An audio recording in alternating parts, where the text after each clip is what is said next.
ఒరే జగనే మేలురా, బస్సులు నిలబెట్టించినాడు. మీ బీజేపీ గవర్నమెంట్ లో బస్సులు తగలబెట్టారు.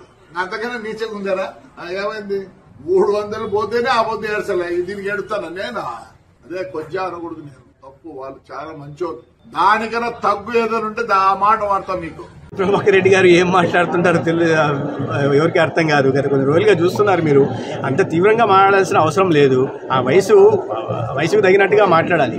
ఎందుకంటే ఎక్కడో ఏదో బస్సు కాలుస్తే దానికి బీజేపీ వాళ్ళకి ఏ రకమైన సంబంధమో నాకు అర్థం కాదు.